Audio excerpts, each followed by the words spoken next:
بسم اللہ الرحمن الرحیم نحمدہ ونصلی علی رسولہ الکریم۔ پیارے بچوں السلام علیکم۔ پیارے بچوں، گزشتہ لیکچر نمبر 3 میں ہم نے میر تقی میر کے شعر نمبر 4 اور 5 کا جو ہے وہ مطالعہ کیا، اس کی تفہیم، اس کے جو ہے وہ مفہوم کو سمجھا، اس کی تشریح کے حوالے سے ہم نے جو ہے نکات کو ڈسکس کیا۔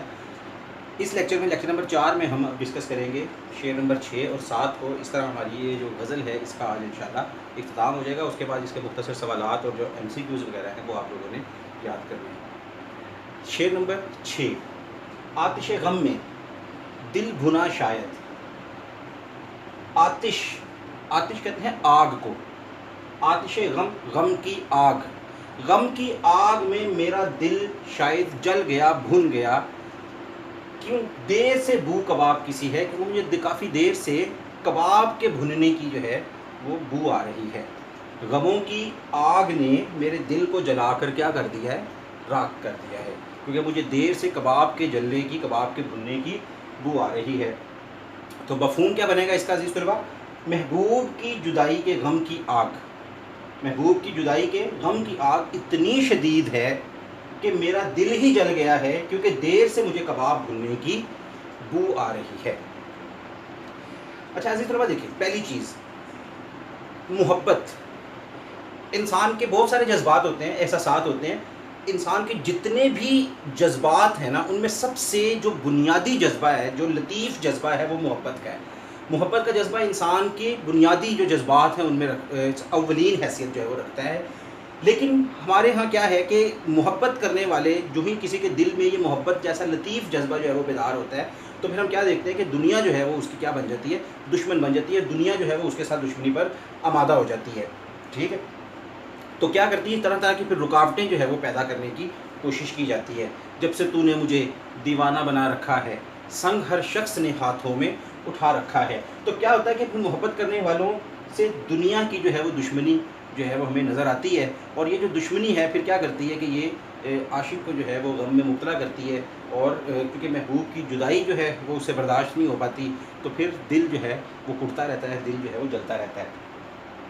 تیسری چیز دیکھیں، غم انسان کی شخصیت کو، انسان کی جو پرسنالٹی ہے اس کو خراب کر دیتا ہے، توڑ پھوڑ کے رکھ دیتا ہے۔ غم دو قسم کا نا، انفرادی ہو یا اجتماعی ہو۔ پھر ان میں بھی اگر آپ دیکھیں تو غم جانا ہو یا غم زمانہ ہو، تو جو بھی غم ہو، غم جو ہے وہ انسان کی شخصیت کو بری طرح کیا کرتا ہے، متاثر کرتا ہے۔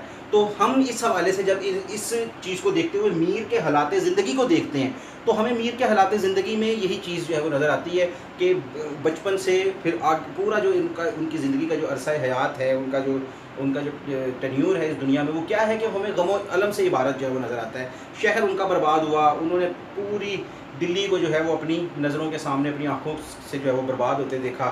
ذاتی زندگی بھی جو ہے وہ غم و پریشانی کا شکار رہی، اجتماعی زندگی بھی جو ہے وہ مصائب اور غم و الم کا جو ہے وہ شکار نظر آتی ہے۔ تو یہ جو غم ہے یہ کیا کرتا ہے، یہ انسان کی شخصیت کو ہر حوالے سے کیا کرتا ہے، برباد کر دیتا ہے۔ تو انسان جو ہے پھر اپنی محرومیوں کو، جس چیز کو اسے زندگی میں چاہا ہوتا ہے وہ نہیں ملی ہوتی، ان احساس محرومیوں کو لیتا ہے اور پھر ان کو اپنے دل میں جو ہے وہ بسا لیتا ہے، اور اس کی وجہ سے کیا ہوتا ہے کہ دل اس کا ہر وقت جو ہے وہ سلگتا رہتا ہے، جلتا رہتا ہے، اور یہ چیز کیا کرتی ہے کہ اس کو ہمیشہ پریشان جو ہے وہ رکھتی ہے۔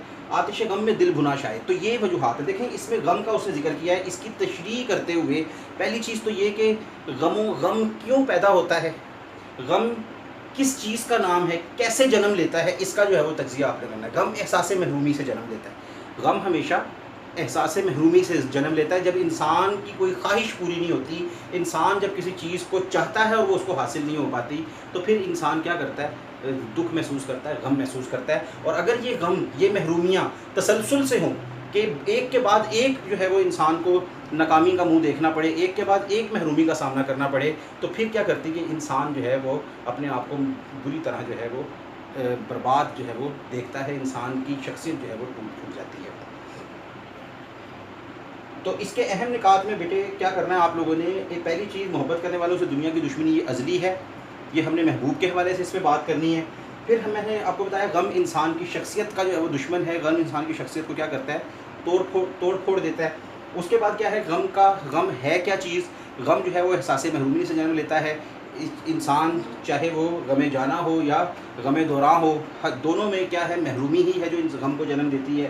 اس کے بعد میں نے میر کے حوالے سے کہا کہ میر کے بھی اگر ہم حالات کو دیکھیں، کیونکہ شعر میر کا ہے، تو میر نے یہ شعر کیوں کہا؟ کیونکہ اس کے حالات زندگی دیکھیں تو وہ مسلسل جو ہے وہ ہمیں غم و الم کا جو ہے وہ شکار نظر آتے ہیں۔ حوالہ جات دیکھ لیں اس کے۔ جب سے تو نے مجھے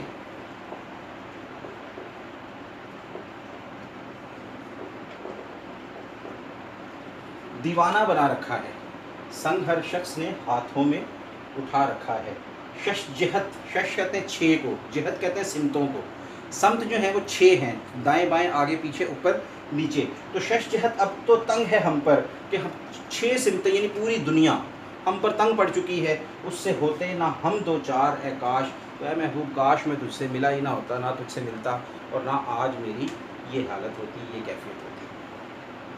شعر نمبر 7 کی طرف چلیں۔ میر ان نیم باز آنکھوں میں ساری مستی شراب کسی ہے، ساری مستی شراب کسی ہے، کہ محبوب کی آنکھوں میں نشے کی وہی کیفیت ہے جو شراب میں ہوتی ہے۔ محبوب کی آنکھوں میں نیم باز آنکھیں، نیم باز آنکھ کہتے ہیں ادھ کھلی آنکھ، یہ ایسا کب ہوتا ہے؟ جب انسان خمار میں ہو۔ خمار کی جو نشے کی کیفیت ہوتی ہے اس میں کیا ہوتا ہے؟ آنکھیں تھوڑی سی بند ہو جاتی ہیں، آنکھیں پوری کھل نہیں پاتی ہیں غنودگی کی وجہ سے، خمار کی وجہ سے، نشے کی کیفیت کی وجہ سے۔ تو وہ کیا ہے کہ وہ انسان کی شخصیت میں کیا پیدا کر دیتی ہے؟ تھوڑی سی ایک اٹریکشن بھی پیدا کر دیتی ہیں۔ اس کو جو ہے وہ حسن کی علامت سمجھا جاتا ہے کہ بعض لوگوں کی آنکھیں جو ہے وہ ادکھلی ہوتی ہیں، نیم باز ہوتی ہیں، نشیلی آنکھیں کہلاتی ہیں جو۔ تو میرے محبوب کی جو آنکھیں ہیں وہ نشیلی ہیں، نیم باز ہیں، ادکھلی ہیں۔ تو ان ادکھلی آنکھوں میں، نیم باز آنکھوں میں کیا ہے؟ جو مستی ہے وہ ساری وہی ہے جو شراب کی ہے۔ اب دیکھیں اس میں ہمیں سمجھنا کیا ہے اس شعر میں؟ پہلی چیز شراب کی کیفیت اور محبوب کی آنکھیں۔ شراب کیا کرتی ہے؟ جب انسان شراب پیتا ہے، شراب ایسی چیز ہے جو انسان کو ہوش و حواس سے کیا کر دیتی ہے؟ بیگانہ کر دیتی ہے۔ پھر انسان کو کچھ ہوش میں، انسان ہوش میں نہیں رہتا، اس کے آس پاس کیا ہو رہا ہے اس کو کچھ نہیں پتا، ٹھیک ہے؟ وہ گویا بیگانہ ہو جاتا ہے آس پاس کی دنیا سے۔ تو شراب کے اندر یہ کیفیت موجود ہے، یہ اس کی خاصیت ہے کہ وہ جو پینے والا ہے وہ اپنے ہوش و حواس میں نہیں رہتا۔ تو اسی چیز کو وہ کہتا ہے کہ میرے محبوب کی آنکھیں ایسی ہیں کہ جن کو دیکھ کر مجھ پر وہی کیفیت طاری ہوتی ہے جو شراب پی کر طاری ہوتی ہے، یعنی میں محبوب کی آنکھوں کو دیکھ کر پھر اپنے ہوش و حواس جو ہے وہ کھو بیٹھتا ہوں، میں اپنے محبوب کی آنکھوں میں اس قدر کھو جاتا ہوں کہ پھر مجھے آس پاس کا کوئی ہوش نہیں رہتا۔ تو یہی چیز جو ہے وہ شراب کی کیفیت میں موجود ہے، یہی چیز جب عاشق جو ہے وہ اپنے محبوب کی آنکھوں کو دیکھتا ہے تو ادھر بھی جو ہے وہ نظر آتی ہے۔ اسی حوالے سے اس نے کیا کہا ہے کہ میرے محبوب کی جو ادکھلی آنکھیں، نشیلی آنکھیں ہیں، ان میں ویسا ہی نشہ ہے جیسا نشہ شراب میں ہوتا ہے، وہی کیفیت طاری کر دیتی ہے یہ آنکھیں مجھ پر جو شراب جو ہے وہ طاری کرتی ہے پینے والے پر۔ محبوب کی آنکھوں کی خوبصورتی کو، نشیلے پن کو جو ہے وہ بیان کیا گیا ہے۔ تو یہ چیزیں میں نے پچھلے بھی ایک شعر میں آپ سے کہا تھا جس میں اس نے لب کا ذکر کیا تھا، نازکی اس کے لب کی کیا کہیے، تو میں نے آپ سے وہاں پہ بھی کہا تھا کہ جو انسان جس سے بھی محبت کرتا ہے نا، وہ اس کی نظر میں بالکل بے عیب ہوتا ہے۔ وہ جو چیز انسان کو پسند آتی ہے وہ اس کو بے عیب لگتی ہے تو وہ پسند آتی ہے۔ تو ایک عاشق کے لیے اس کا جو محبوب ہے وہ ہر لحاظ سے خوبصورت ہوتا ہے۔ تو ہماری شاعری کی روایت میں یہ موجود ہے کہ شعراء جو ہیں وہ مختلف جو ہے محبوب کے سراپے کی مختلف کیفیات کو جو ہے وہ ذکر کرتے رہے ہیں۔ کہیں پہ آپ نے دیکھا ہے کہ محبوب کے گلابی جو ہے وہ رخسار کی تعریف نظر آئے گی، کہیں پہ اس کے دانت کی تعریف نظر آئے گی، کہیں پہ اس کے ہونٹوں کی تعریف، کہیں پہ اس کی جو ہے وہ زلفوں کی، کہیں پہ اس کے قد و قامت کی تعریف نظر آتی۔ تو یہاں پر میر نے جو ہے وہ محبوب کی آنکھوں کو موضوع بنایا ہے کہ میرے محبوب کی جو آنکھیں ہیں وہ انتہائی خوبصورت ہیں، انتہائی نشیلی ہیں، اور جو ہی میں ان کو دیکھتا ہوں تو مجھ پر بالکل ایسے ہی کیفیت طاری ہوتی ہے جیسے شراب پی کر انسان بے خود ہو جاتا ہے اور اس کو خبر نہیں رہتی کسی چیز کی۔ حوالے کے اشعار دیکھ لیں، اس کے حوالہ جات جو ہیں، حسرت موہانی کا شعر ہے، نہ چھیڑ اے ہم نشین کیفیت صحبا کے افسانے۔ کیفیت صحبا وہی شراب کے نشے کی جو کیفیت ہے کہ اس کی کیفیت کا ذکر مجھ سے نہ کر، کیوں؟ شراب بے خودی کے مجھ کو ساغر یاد آتے ہیں، کیونکہ مجھے محبوب کی آنکھیں یاد آ جاتی ہیں جو مجھے بے خود کر دیا کرتی تھیں، جن کو دیکھ کر میں اپنے آپ میں نہیں رہتا تھا، اپنے آپے میں نہیں رہتا تھا۔ کھلنا کم کم کلی نے سیکھا ہے۔ کلی دیکھا، کلی کھلی بھی نہیں ہوتی، ذرا سی کھلی ہوتی ہے لیکن خوبصورت ہوتی ہے۔ اسی چیز کو میر کا یہ اپنا شعر ہے، یہ بھی کھلنا کم کم کلی نے سیکھا ہے اس کی آنکھوں کی نیم خوابی سے، کہ جو کلی نے ادا سیکھی ہے نا کہ وہ معمولی سا جو ہے وہ چٹکتی ہے بس، اور معمولی سا کھلتی ہے اور خوبصورت نظر آتی ہے، تو یہ جو ادا اس نے سیکھی ہے کہتا ہے میرے محبوب کی آنکھیں دیکھ کر سیکھی ہے۔ تو بہرحال یہ اشعار کا میرے ساتھ ساتھ تھوڑا سا مفہوم بھی دے دیا جو حوالے میں لکھنے ہیں آپ نے۔ نشیڑ اے ہم نشین کیفیت صحبا کے افسانے،